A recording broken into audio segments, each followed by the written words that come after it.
Welcome, folks. This is the Report on Golf from our first hangout on air, actually. I'm Allan Barry Laboucan, and we're talking about the Masters today. It was quite an event this year, and we've heard a lot from the various different professional commentators on TV about what happened this year at the event. And I thought it would be a good idea to hear from some regular golfers and get their opinion on what happened. There was some controversy, a great tournament, and we've got a couple of guests and a moderator here. One of our guests, I think what we'll do before we get started is just sort of intro who we are and what our experience is in golf. Me personally, I started golf when I was 13 years of age, so that was 35 years ago, and since then I also worked as a professional golf coach. I've been through many trials and tribulations in the game of golf. I've had my struggles on the course, and throughout it all I love the game of golf a lot, and I decided to start a website called The Report on Golf that will be focused on my opinion of what's, golf equipment, golf courses, golf tournaments, golf coaching, and I'm also really eager to hear from the audience about their experiences. And so why don't you introduce yourself, Jesse Wadillo? He's one of our guests today. I'm Jesse Wadillo. I'm in Chapel Hill, North Carolina. I am a late comer to the game of golf. I did not start golf until I was 28, 3 years ago. So I've only been hacking it up for 3 years, but I kind of got addicted to it and played way too many rounds in way too short a time. So, a 10 or 11 handicap, I can get my way around the course. My skills are really chipping and putting. I'm not very good at long irons like most amateurs. I literally, since 2009, I've watched almost every single tournament that has been on TV. A little bit addicted, like I said. So I've seen the Tiger rise and fall, and interesting enough, the first tournament I ever went to was the Masters after Tiger came back after his indiscretion. So I was kind of spoiled with the game of golf in that Augusta National Golf Course was the second golf course I ever walked on. Oh, wow. And I didn't appreciate it. I'm not going to lie to you. I had no idea how amazing it was at the time. Looking back on it now, I was like the 16-year-old that got to date the supermodel. I had no idea what was going on. So that's my experience, and I was fortunate enough to get to do the Tiger Woods hangout about the same time last year. That was interesting, and I talk golf on Google+, and I post way too many golf pictures. If you follow me, you probably know. So, Scott, go ahead and introduce yourself. Well, I'm Scott Duke. I'm in Dallas, Texas, and I've been doing the social media for golf since 2004 when it very first started, and kind of gone in and out with the activities of golf since then. My primary focus has been trying to show people how to use golf as a business tool, and I wrote the book, How to Play Business Golf, in 2005. I'm currently in a rewrite on that book. I'm also currently the Director of Operations for the Caddy Club here in Dallas, Texas, and also Director of Operations for Key Image Media Solutions. So got a lot of hats I wear, and one of them is golf, and I do blog on golf, and I am currently setting up, as I'm speaking, you hear the noise in the background. The studio's being kind of overhauled for me to get ready for my launch of my new Hangout, Mr. Business Golf Show. So that's kind of where I'm at today.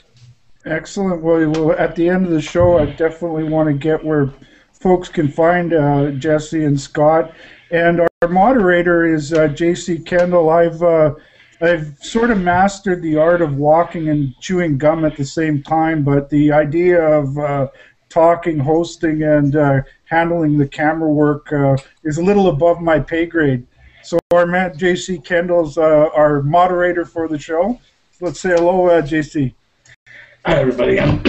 Those of you who don't know me, I'm J.C. Kendall. I'm the CEO of Tech Persona, and happy to be here. I am a bit of a golfer myself. I have not golfed much recently since getting banned from my home course, but I love the game of golf. I watch it all the time, and when Allan came along with his show and his new website, Report on Golf, I was very keen to get involved and happy to help out. Thanks, Allan. Great. Well, as I said, there was definitely a lot to talk about. One of them, I guess, the elephant in the room is the controversy over rulings. I think, but before we get into that, there was some wonderful play late in the day by Angel Cabrera and Adam Scott. And I thought we'd get into that a little bit before we start talking about the controversy. Um, from my perspective, I was watching the most of the last round, and it was kind of with all the rain that was going on, it was kind of a bit of a subdued Masters for me. There wasn't a lot of noise on the golf course. You didn't hear those big roars that sometimes you hear going through the golf coverage there. But boy, what it lacked early in the day, it sure made up for in the last few holes, with Adam Scott canning a big putt on 18 to take the lead, while Angel Cabrera was standing in the fairway waiting to take his second shot into the 18th, and he nailed the shot to about 2 feet and put his putt in to put it into a playoff, and then they went into the playoff and had an interesting 18th hole, and the 10th hole they played over again. And Adam Scott is I've taught golf in the past, and if I had to sort of pick a couple of golfers out there that are kind of have the ideal setup and swing fundamentals that could help a lot of golfers, one of them is definitely Adam Scott. Another is Rory McIlroy. What I like about Adam Scott is, from a setup perspective, he's almost perfect. And when you set up properly to hit a shot, it helps the rest of the shot come off well. And he has a fundamentally nearly perfect golf swing as far as I'm concerned.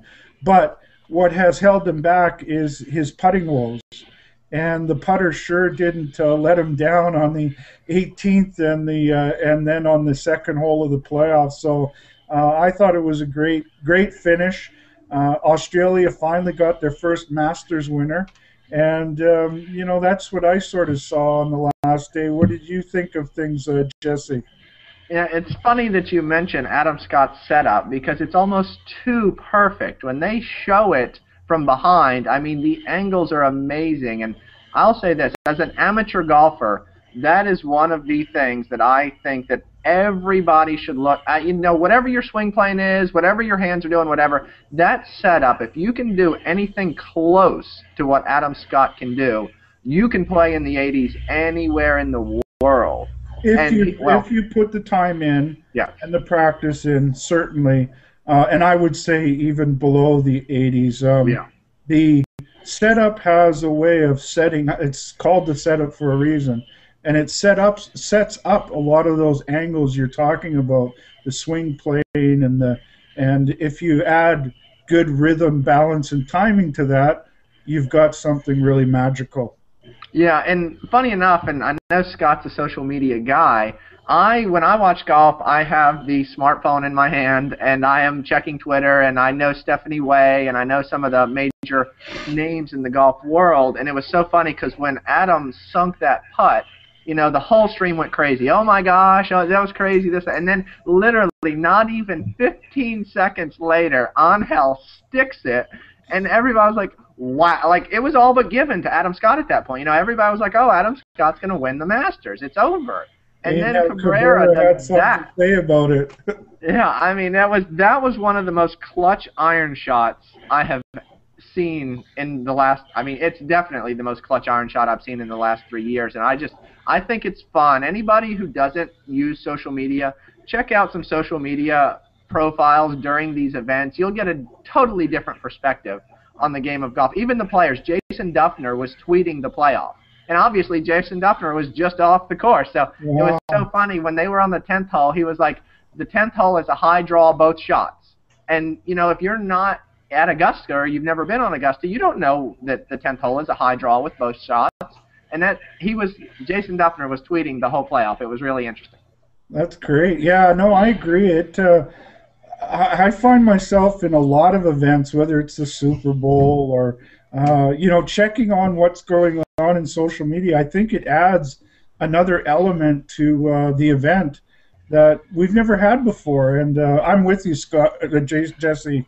I agree that the mix of watching it and tweeting or G+ing or Facebook, whatever social media website you use, I think it really adds a lot to it. Scott, what did you think of the final round?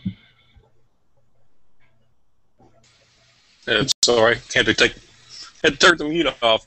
The final round, the Masters to me is something I've watched since I was like 5 years old, and it never ceases to amaze me how the players step up their game. You may watch them the entire season, and then all of a sudden somebody comes out of as a dark horse or something and changes their play to play at that level. And then I think that's what I saw take place again this year, outside of all the other controversies that developed, was the quality of play for the players. Adam Scott and how they just both showed what golf's all about. And that's, to me, why I watch the event and why I report the event and why I try to get other people to play the game. They're just hard to explain until you actually experience that level. Not being a professional golfer, I'm still aspiring to try to play that way. But as far as the golf swings, Adam Scott has a very powerful golf swing, and with his height, it's just amazing to see how it flows. I've always been a fan of watching Fred Couples swing because he plays somewhat with the same disability as I do with the back issues. But the Masters and the playoff this year, very exciting, very emotional, and it was kind of fun to watch the two players going down the fairway, giving each other thumbs ups to their shots. Now that's golf. You don't see that in any other sport. Absolutely.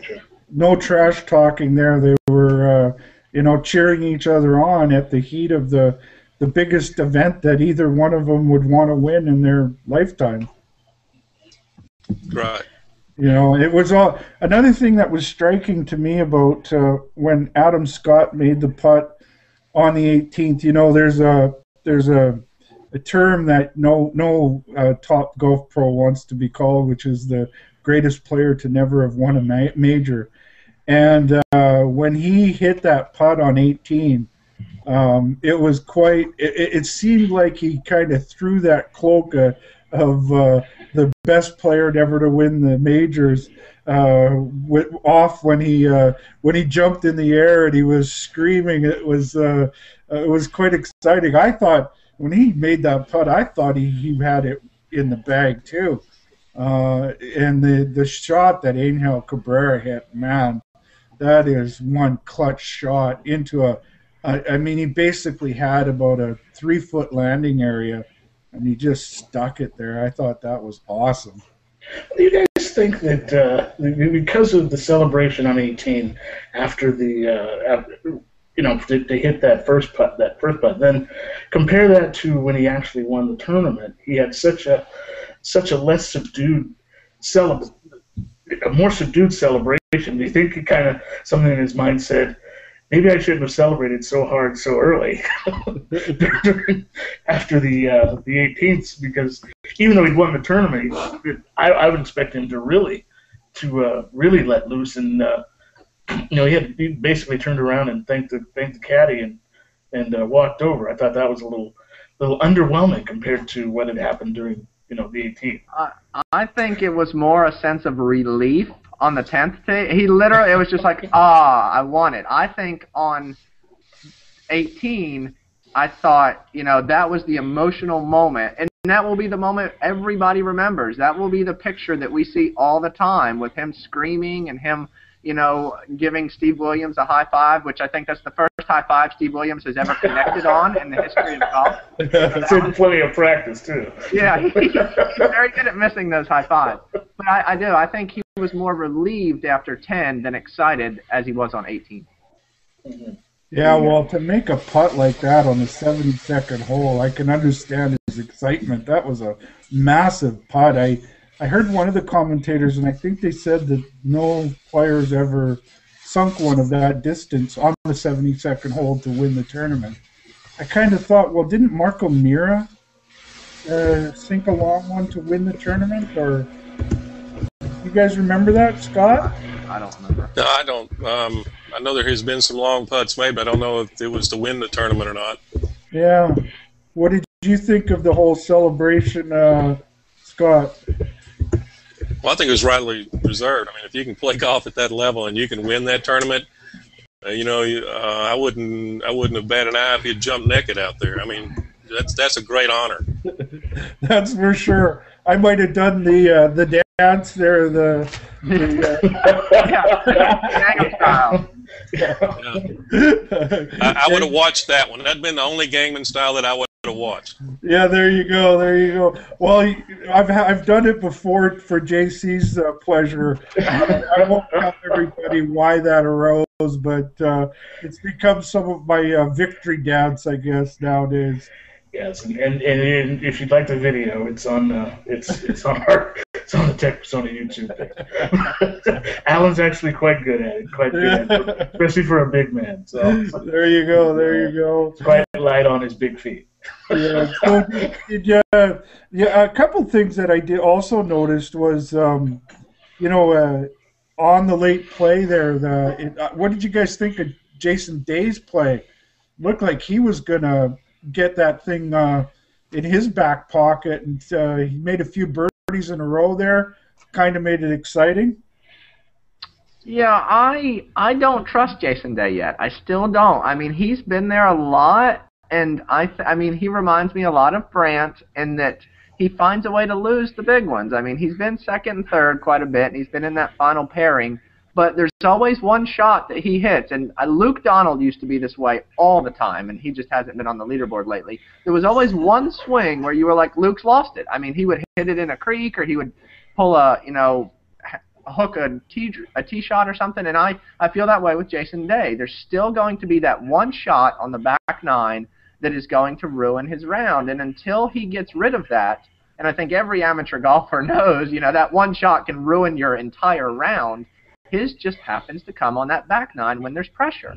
And until he's won one time in the United States, I think, in 2010. Until he gets a couple under his belt and gets that back nine curse off, I can't trust him on the back nine to win a tournament. He sure is in contention a lot, though. Yeah, he is. He's got that mental toughness. It's not like I would say he's got a phenomenal golf swing or anything like that, but he's got that mental toughness and competitiveness. I guess it maybe sort of reminds me of what was that little guy from the past, Scott, that just the scrappiest guy and was always in contention. Corey Pavin. Corey Pavin, exactly. Kind of reminds me of him a little bit. Yeah, Jason Day has got the game. And he's paid his dues. He played very well here at the Byron Nelson. I followed him when he played here to win it. And he definitely has the game, has the distance, has the accuracy. I just think he admitted to it at the end of the Masters in his interview that he's playing with the best of the best, and that got to him. He just realized what he was doing. He was having fun probably the first three rounds, and then all of a sudden, hey, look around me. I'm playing with the big boys now, and I think the pressure got to him. Yeah, that's I agree. That's easy to do on the Masters, is let the pressure get to you. I was kind of when I did a pool to pick 10 players and went into one of those pools for the Masters. I had Brandt Snedeker. I have a hard time with his name now because I see that crazy commercial where they're 4 guys who pretend like they're from Chicago, and they call him Snedeker. So I have a hard time. Every time I think of Brandt Snedeker's name, I think Snedeker.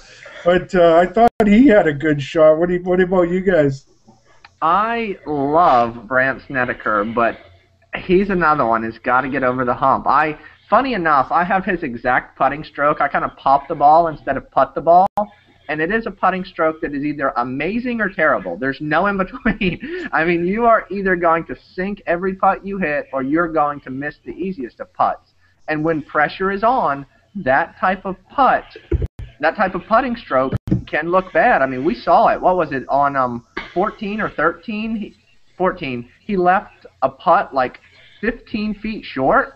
I mean, you would never see Brandt Snedeker leave a putt 15 feet short if it were a non-Masters tournament. I mean, it just... Well, that popping style putting it kind of went out years ago when the greens got so fast. Mm-hmm. Because, you know, if you under pop it a little bit, you leave yourself 15, 20 feet. If you give it a little too twitchy of a pop, and, you know, you're 15 feet past like nothing on those greens. And I know that's all why about players are kind of stroke putters. They're not they don't pop at it. They kind of stroke the putt a little bit more. What did you think of Snedeker's play, Scott? Well, you know, Snedeker reminds me of Ernie Els.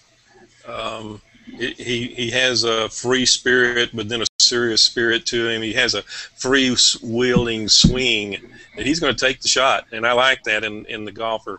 But one of the things that I remember in the story of why I would compare him to Ernie Els is that when Brett was trying to get ready for the Masters his first time, I think it was a few years ago, everybody told him he needed to get used to those greens.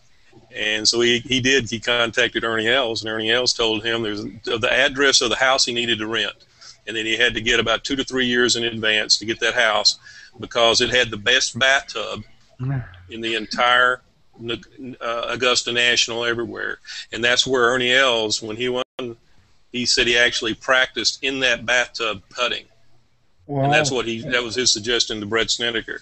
So when you talked about his putting, yes, it's a whole different style of putting on the Masters because of those greens. You know, I've played on some 16 stints out in California and out in the desert before, and it's like putting in a bathtub. Yeah, the course that I play often is up here in Canada. It's a links course, and it has in my opinion, the best greens around. And it often in the summertime can get up to 13, 14 on the stem. And it's outrageous how far that putt can go. And I can only imagine, you know, the Masters with all the breaks and rolls and the greens. It must be a nightmare out there. Yeah, Jesse. I hope I could get the opportunity to play it where I can say I actually putted those greens, but you know the likelihood of that I think is very slim. I wonder if they keep them up to that speed all year round. According to the people I know, that they said no, it's just made for this particular event. Even with this rain that came in, they slowed up. I don't know. They were going to try to stimp them out to give a stimp meter on them around 10, I think, when it rained, but they could never get out there in time to run the stimp on it. But they just more or less run out there with a big rolling pin and roll it about the week before the event and just stay on it. Yeah. Jesse, you have any experience in wickedly fast golf putting? Yeah, funny enough, I am not far from Augusta. I'm about 3.5 hours north, and I'm actually about an hour north of Pinehurst. And if you know anything about fast greens, Pinehurst #2 is just the worst putting course in America. I don't even want to talk about it, but I do. I'm a member of a course that has bent grass greens, and it can get up to 14 or 15. And funny enough, you mentioned the pop stroke. I created my pop stroke because they were so fast. I lag putt everything because I learned on fast greens.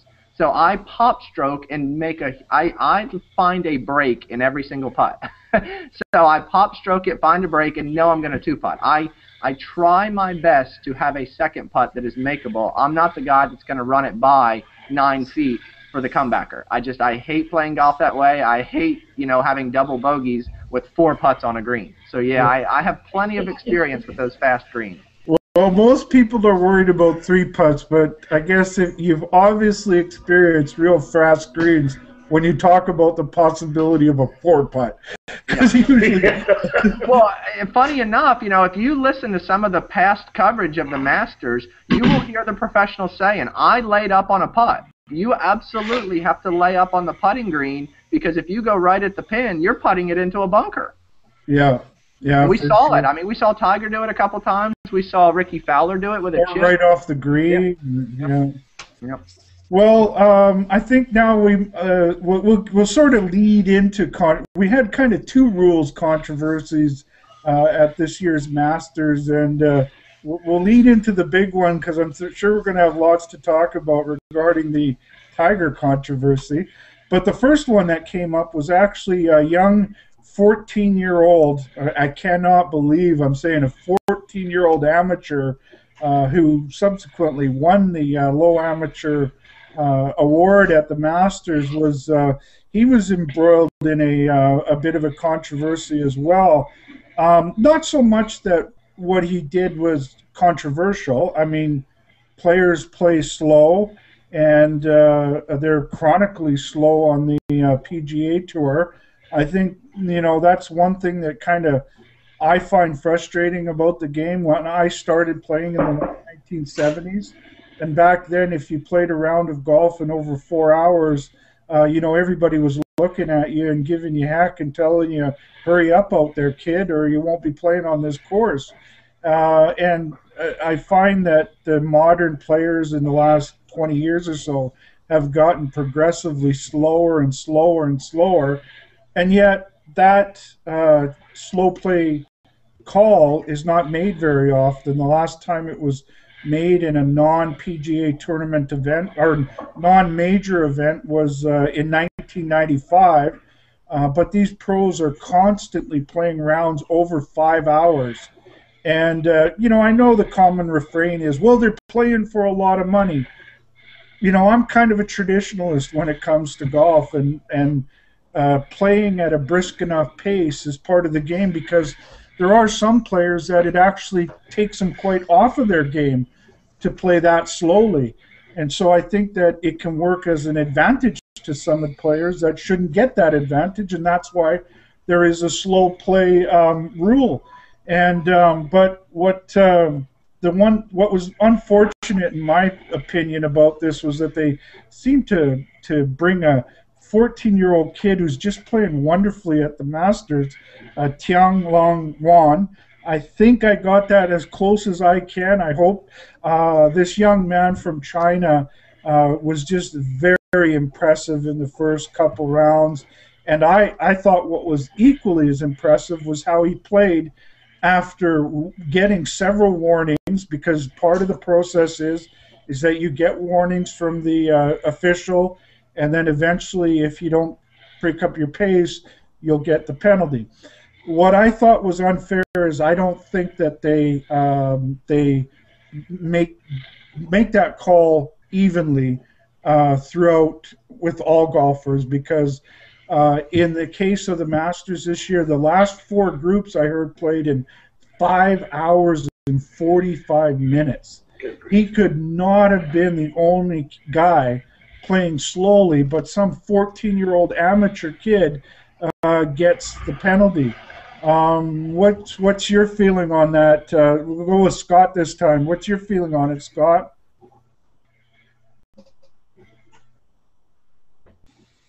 Okay, get the mute off. I got some background noise, so I'm trying to keep the mute on. Sorry. I didn't get to watch him play. I did get to see the replays. I saw the commentary that Ben Crenshaw gave in depth, because Ben Crenshaw was playing with him when he got the penalty. And Ben Crenshaw's report of the incident was pretty much supportive of he really wasn't playing any slower than anybody else. And I know, as you said, that slow play is pretty inherent on the professional tours, and there's really no justification for it. I know several tour players, and these guys are playing for a lot of money, and they got a lot of pressure on them from their endorsement deals, because they're also thinking about that too.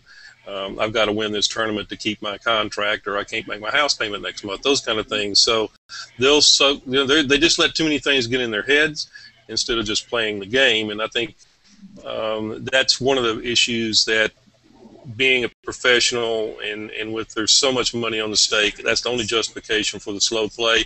But it still does not rightfully justify the need for it. And I did not see what the young man did, the 14-year-old, and I will not even try to dishonor him by trying to pronounce his name with my Texas accent. But I'm really concerned with the pace of play. It's killing the game of golf, and as people watch the game of golf on professional tour, they're seeing that's acceptable behavior. So why don't I take that to the public course? And it just does not relate back down that far into the food chain of golf. So I don't know. I'm kind of on the fence of this because of that particular event and what took place exactly. But I'm like the other rules of golf. If it's good for one, it should be good for all. And I don't think that's what I hear is taking place in this situation. And that's the concern I have. Me too. I think that, sure, if he went over the clock time, I've been in amateur tournaments and tried to qualify for a couple pro events, and if you got the rules to follow, and if you're slow, you got that 45 seconds, and apparently he took a few seconds over it after all the warnings, which again I think that just getting the warnings had to be nerve-wracking enough, and this 14-year-old kid hangs in there and keeps playing solid golf while he's getting warned and trying to pick up his speed of play, and I just thought he handled it marvelously, and I think Ben Crenshaw was very impressed by it as well. What do you think of what happened, Jesse? Well, we saw this coming. Let's be honest. There was going to have to be a penalty for somebody for slow play. They talked about Kevin Na last year with his 15 practice swings and standing over the ball and going crazy. I mean, we knew it was going to happen. It's very unfortunate that it happened to a 14-year-old child. Let's be honest. The 14-year-old is a child. When I was 14, I was in middle school. I had no idea what it would be like to play the Masters. It's unfortunate, but I mean, a standard needs to be set, but it needs to be clear across the board for everybody. And like Scott said, we see on public courses all day people picking up grass and throwing it and standing there and waiting 30 seconds and then throwing more grass, and then they don't even hit the ball. I mean, they hit a shank into the woods. Why are you testing the wind if you're going to shank a shot into the woods? Or line up your fourth putt. We see it all and that's just on the putting green. People, plumb bobbing the putt and then putting 6 times. Why are you plumb bobbing a putt if you're going to putt 6 times? Let's go. Yeah. And it's TV. Let's be honest. It is TV. It is. It is. I want to point out, however, that kudos to the kid because he took his penalties like a man. He did not complain one bit. He said he had it coming, said he deserved it, and apologized for his slow play. So kudos to him. He did not whine. He did not complain one bit. Absolutely, he totally handled it like a man. And in fact, when we're going to talk about the Tiger controversy, I think that will come up again about how you handle yourself in these sort of things. But both Scott and Jesse said something that I am adamantly agree with, and it's that issue of slow play.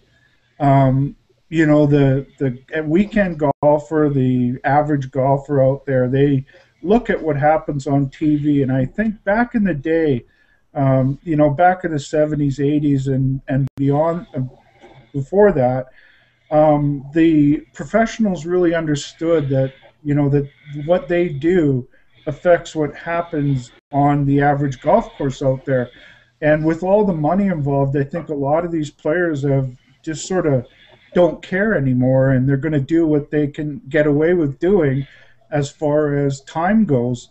It's a really sad event. I don't think that there's any we shouldn't be on a golf course in playing a game and have to play in 5.5 hours or 5 hours in a weekend game when guys are playing for $2 Nassau's with their pals trying to get bragging rights. It's just ridiculous what goes on, and I think that's like Scott said, that's a detriment to the game, and I agree that the kid, give him his penalty, but give it out to everybody equally. Let's why don't we delve a little bit more into that issue of slow play? What do you see should happen more often, Scott? I really have been asked that 1,000 times, and I can't give an answer to that. There's so many things that's variable to the cause of slow play, and it's mental attitudes, the way the person learned to play, what they've been told, all these things. And then again, we go back to what they see on television, all serves as validations to them and why they should do what they're doing. I really have been part of what the USGA tried to implement 5 years ago, and it kind of got tabled, a testing system for players to take that validates what tee they should play from. And you provide that certificate or like a driver's license or something like that to the starters at the course, and they enforce your play from that. You test up, test down, or whatever. That was talked about and seriously got close to being something they were going to pilot, and then all of a sudden evaporated. I don't really know where that took place, but that was one solution I thought was very viable, was some sort of testing system that you got that told people what your level of play is, where you can play the game from where you're supposed to play it, and there's not any dispute over that when someone questions you. And I think that's a lot of it, is that people are trying to play at a level of game that they think that they can play. I see a lot of my friends, one of them sitting next to me, who waits for the green to clear when you got about a 285-yard shot. So what's the odds of hitting a green? Because he's hit one in his life. He's hit one, right? And it was downwind, on 40-mile-an-hour downwind. Right. Yeah. So what's the odds of that? And so that kind of is where the image is coming with slow play. But I really don't think that there's really anything other than what I've been associated with that's become an actual viable solution to slow play. What about you, Jesse? What do you see on the issue of slow play? Yeah, I can agree with what Scott said. Being honest at the amateur level, be honest with yourself. It'll make life so much easier. The best rounds I've ever played, I've played from the seniors tees. You know what? I had fun. Who cares? I'm never going to be a professional. I'm never going to make more than $5 in a round playing golf. Why do I need to play the tips? Why do I need to play 7,200 yards? I'll be happy playing 6,200, having a second shot of 140 yards in. And I know the PGA Tour did that Play It Forward campaign last year, and part of that was probably to speed up play, but I think until players are honest with themselves, and this will never happen in golf because you know what it is, it's going to continue at the amateur level and on these, everyday golf courses.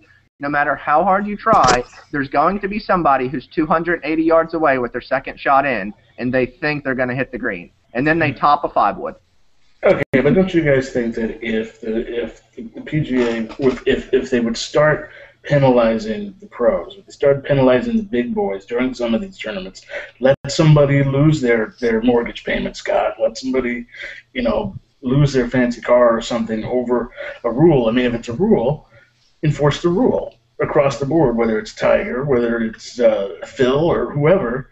Enforce the rule and let people learn the same way they learn how to throw grass in the air when there's no need. Maybe they'll learn to win some $5 tournaments because their buddy was slow playing. We're going to have people walking around with a stopwatch on courses, which why not? If that's what it takes to. Well, I agree, JC. If the idea is that you want to get rid of the problem, you have to go to where the problem starts from. And the problem starts from the Pro Tour. And, there's something that gets lost in people when I think that they read the rule book. And what they don't read is there's a thing called the spirit of the rules. And part of that is that there's a rule for slow play, and there are certain players that play as slow as they can because they are comfortable playing that way, and that's how they feel that they can get the best out of their game. But there are players like Angel Cabrera, for example, who, if he has to play that slow, it affects his game negatively.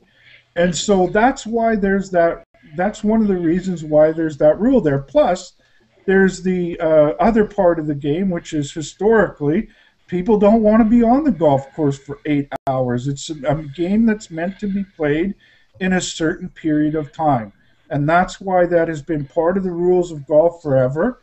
And I think if you want to get rid of the problem, they should be instituting that rule more often. There is no way that when pros are going out there as a twosome, that they should be playing in more than 4 hours and 15 minutes at the most. Their responsibility is to know the rules, and part of those rules is to play in an appropriate amount of time. When they're teeing off at 10, 12 minutes apart and they're going out as twosomes, there's no reason that their round should last for 5 hours, 5.5 hours. It's just crazy as far as I'm concerned. And if you go after the pros, then you'll see the result on the average golf course too. Do you think that that's reasonable to think would happen, Jesse? Yeah, I mean, yeah, I agree with JC. I agree with you both that if they started enforcing the rules, it would come down the chain. But that being said, I mean, there are also rules that you play it as it lies. There are also rules that you pull the pin to putt in. I mean, unless they get applied with the person you are playing with. And I'll give you a personal example. I try to play a round in under 2 hours. My goal, I am on a course that is very empty. My private course is awesome. There's nobody out there but me a lot of times, and I play in the afternoon. But I don't even pull the pin when I'm putting. Most of the time, I've played that course 400 times in the last 2 years. So I know the breaks, I know my putts, I know everything. I don't even pull the pin. Well, I learned that from somebody that taught me the game. So the teachers, and maybe we need to get these tour pros at the local golf shops and at the local courses to instill more of a speed thing. And, every golf coach I have ever had has said slow down. Every single one of them. I've never had a coach that said, the pace of play is important to the game. They always say slow down your pace of play. So maybe, to get a PGA Tour certification to teach the sport, they need to start at that level and have part of the certification explaining the pace of play of the sport. Absolutely. Scott, any last thoughts on pace of play before we move on to the Tiger controversy? No, I really think that to rule pace of play is the rules are there, and I'm with JC that if they're going to see any change, they need to enforce that rule universally. And if they did a couple of public hangings at one of the public professional events and showed a 2-stroke penalty for exceeding that slow play, I guarantee it'll translate down to every muni in the country within 25 minutes. I agree 100%. I think that's the way to fix it. I don't get it either. I think that that slow play mentality gives you more time to think. And for most golfers, I think that you need less thought and more, moving forward and making your shot. And, I look at a lot of the pros, making putts, and I don't see any of them, really after they've taken that enormous amount of time that it really helps them. I think it gives you more doubts than it gives you more confidence. And, step up, get on with it, hit the putt. Well, and you were talking about Cabrera, the way he kind of looked down the green, that last that tee shot with the iron. He kind of just looked up the green and grabbed the club, took another look, and whap. Exactly. It didn't take a lot of time to hit that shot at all. He's my kind of guy. He's an old school golfer. I love that. So I guess we should get on to the Tiger controversy now. I've sort of introduced my opinion first on things so far. Why don't you start it off this time, Scott, and let us know what you think about what happened with the situation with Tiger and the rules. Well, I blogged after talking to one of my friends with the PGA. I saw the rulings and saw him on Google Plus, and I said, let me pick up the phone and talk. So we talked. He's with the PGA of America in Florida now over operations, and been a personal friend of mine for many years. And I said, what are you thinking here is, as far as the rules of golf and the administration of that, what do you think, what do you think the fairness of that rule is? And we've had quite a discussion, and I kind of tend to believe that if that had not been on television, we wouldn't be talking about it right now. If he had not had the camera on him, like over 90% of the other players on the field did not, we probably would never even known there was a violation of that rule, and we wouldn't have this controversial, and it wouldn't spend hours and hours of airtime on the television going over and regurgitating how that took place. The fact of the matter is that he did knowingly change his place of play or the position of play, which improved his advantage on the whole, and that is against the rules, and it is disqualifiable. He admitted it to that vaguely, and there is some mismanagement on the Masters side as far as the community, the tournament committee rulings and the way they ministered it. The way I feel is that the HD TV rule, or that interpretation of the 23, what is that, 33.7 or something like that rule? 37-3. Yeah. If that was not in there, then I don't think that we would probably even worried about what we're doing. The impression of it, Tiger's image wouldn't be hurt, and everybody would have moved on, and we would have saw the same results probably. I don't think that 2 strokes killed Tiger. I think Tiger killed himself. But I really think the rule, for as far as somebody calling in and giving advice to a tournament official, it should be done away with, and the solution to it, as I wrote in my blog, is pretty simple. And the Masters doesn't do this, but the PGA Tours do, is that there's a walking rules official that's with every group, and that rules official has the final say. He rules upon what he sees or did not see, and should not be disputed by what somebody on television sees. So that's my take on that. What do you think of the situation, Jesse? It's interesting, and a lot of people have said if it were not Tiger Woods, that person would have been disqualified, this, that, and the other. But as Curtis Strange said today on the Colin Cowherd show on ESPN, the Masters is as much at fault as Tiger is. The Masters committee looked at the shot on TV while Tiger was walking up the 18th fairway, and they deemed it not a penalty. So and it was clearly obvious. Anybody that was watching that knows that ball was not, he didn't drop it as close to the spot as it was before. And even David Faraday and the announcers, who have been professional golfers, did not know the exact rule that was available. But I think the most interesting thing about the whole situation was how social media escalated it all. I mean, it would not have even been a topic at, I think it was 2 o'clock in the morning on Friday night is when don't ask me why I was up at 2 o'clock in the morning on Friday night, but I saw tweets going crazy. Stephanie Way started tweeting it, and then the PGA Tour started tweeting it. As soon as I got up, it was the biggest story on the internet, was the drop. They called it Dropgate, hashtag Dropgate, and that was social media that took it to new proportions. So it's just amazing how the game has changed. I wonder how.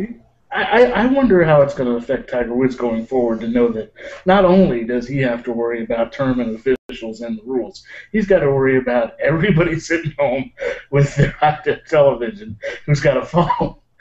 It seems. I mean, how much bad karma does somebody have to generate? No, granted, I'm not a fan of Tiger Woods at all, but I mean, I'm a fan of his game. I'm just not a fan of the individual.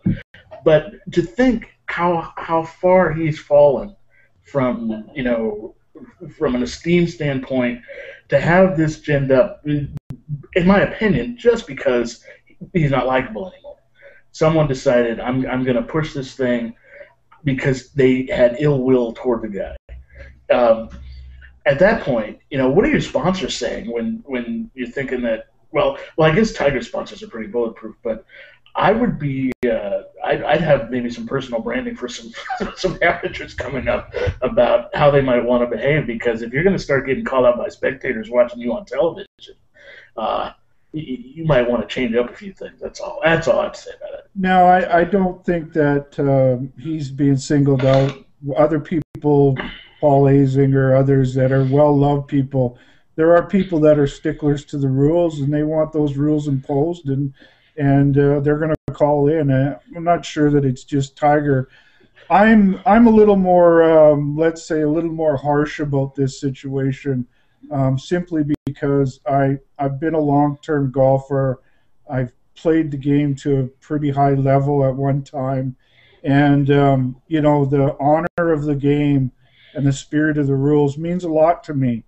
And I'm also a fan of Tiger's game. I think he's a great player, and what he does in his personal life, that's his business. It's not really my business. I don't have anything out for Tiger or anything like that, but I do have feelings about the game of golf. And something that you said, Scott, was that if we didn't have these high def stuff, that this wouldn't have come about. I don't necessarily agree with that, because since the 1960s, the players have, after their rounds, they'll go and do a press conference. It's in that press conference where Tiger Woods explained how knew that he needed a couple extra yards, so he took the drop from a couple extra yards from where he was ideally supposed to, and he also tried to take a couple yards off the shot because he knew he had too much club going in. Once he said that, he is supposed to know the rules. Even, in fact, out on the golf course, he is required to know the rules. Ignorance of the rules is not an excuse for breaking the rules. So, as far as I'm concerned, when he acknowledged in his mind that why he took the drop there, every golfer knows if you've ever hit a ball out of bounds, you know that you're supposed to hit that next shot from as close as possible from where you took that shot. And for the ruling in this water hazard, one of the options is identical to what you do when you hit a ball out of bounds, which is the option that he was supposed to have taken, which was to drop the ball as near as possible from where he hit that shot. When he went into the interview room and admitted that he improperly took that drop, at that point in time, it was his responsibility to say that I broke the rules, I've signed an incorrect scorecard, and to make the professional tour aware that he was disqualifying himself. In the game of golf, golfers are the referees of the game. That's what makes this game an honorable game. For Tiger Woods to say that he didn't know the rules is not a way to get out of that rule.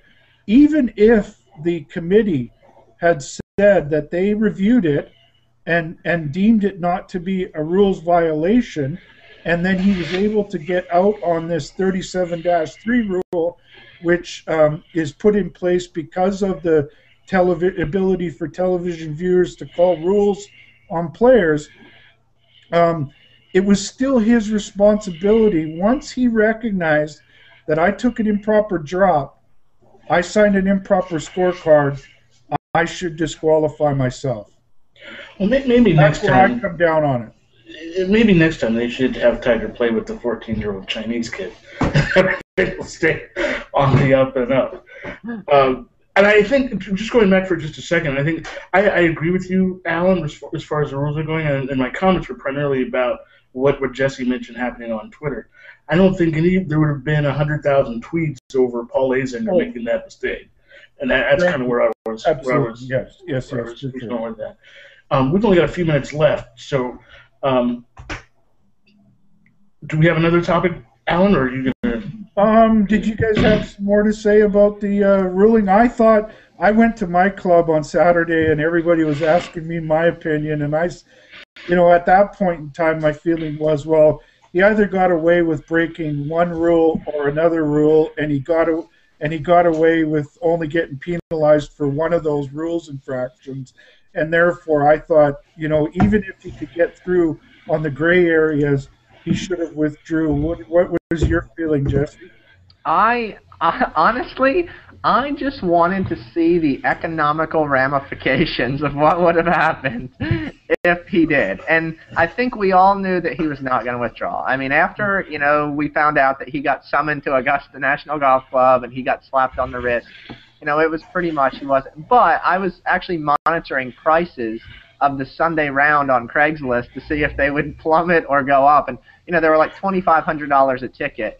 And I mean, he matters a lot in ratings and money. And the one thing we can say about golf is it's more than money. It's about the integrity of the game. But as seeing what we saw this weekend, a lot of people will get the negative connotation that Tiger is bigger than the game of sport. And it's unfortunate. It's really unfortunate. He's not bigger than the game of golf. Yeah. Golf was around long before he was around, and it'll be around long after he's around, and that's why I think you have to uphold the integrity of the game.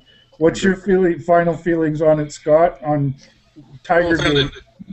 One of the things I've found, and since been doing the social media on golf, is that I was surprised when I got involved with getting on the golf side of things instead of the business side of things. And I know that there's just about as many people that won't play golf because of Tiger Woods as there is people that's playing golf because of Tiger Woods. And it's interesting to me because I battle with trying to help the game of golf with getting more people to play. And there's a lot of people. I mean, a lot of people, probably 25 to 30% of the people that I talk to will not play golf because they don't want to be involved with that attitude that Tiger puts out. I don't know why. Don't get me involved. I have no idea what goes through people's mind. I'm not a psychologist. If I would, I wouldn't be on this hangout, probably talking to some other psychologist. But he is a big factor, both negatively and positively, to the game of golf, and how you're going to deal with that and how they want to deal with that. It has to be.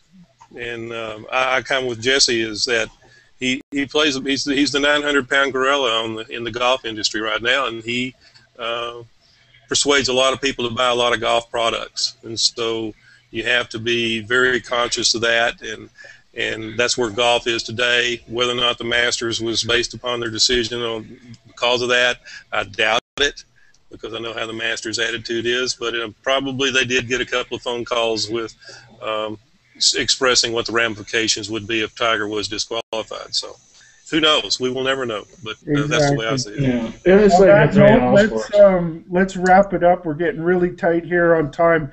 Jesse, where can folks find you to sort of chat with you about what you do and your golf coverage, if you will? JC will put the link under the YouTube video, I am certain. But you can find me on Google Plus or wadillofinance.com. You can see it in my lower third there. I often do golf articles. I do a lot of social media articles. If you want to chat with me about golf anytime, Google Plus is the place to find me. I'm also on Twitter, but much more active on Google Plus. Great. And Scott, where's your blog and stuff like that? My blog is on the MrBusinessGolf.com. It's www.MrBusinessGolf.com. It's where I write a lot about the golf industry and all the things associated with golf. I'm also exclusively on Google+. I'm not too much on the Twitter, Facebook thing. I've outgrown all that. And I have the ScottDuke.com for all my social media and other business matters. So that's how you get in touch with me. Excellent. Well, I really appreciate you guys coming on, and it was great to hear from a few golf lovers about what they thought about this year's Masters. Again, I'm really excited about a new project that I started just last week. Let's say it was many years in the making, over 30 years in the making, and that is my new reportongolf.com. Really easy to find that one, reportongolf.com. And what the goal is there is I'm going to be talking about what I see happening in the game of golf, whether it's tour golf, equipment, golf courses, golf instruction. I have a lot of experience in helping golfers to get better through teaching that I've done over the years. And I think that this is a great way to get that message out there to a lot more people. So I'm really excited to have Report on Golf up and running. It was a great time to get it up and running. The Masters is one of my favorite tournaments that happens every year. And I think I wrote 3 or 4 articles about the young 14-year-old kid, his experience, what Tiger went through, my impression of the playoff and the final round.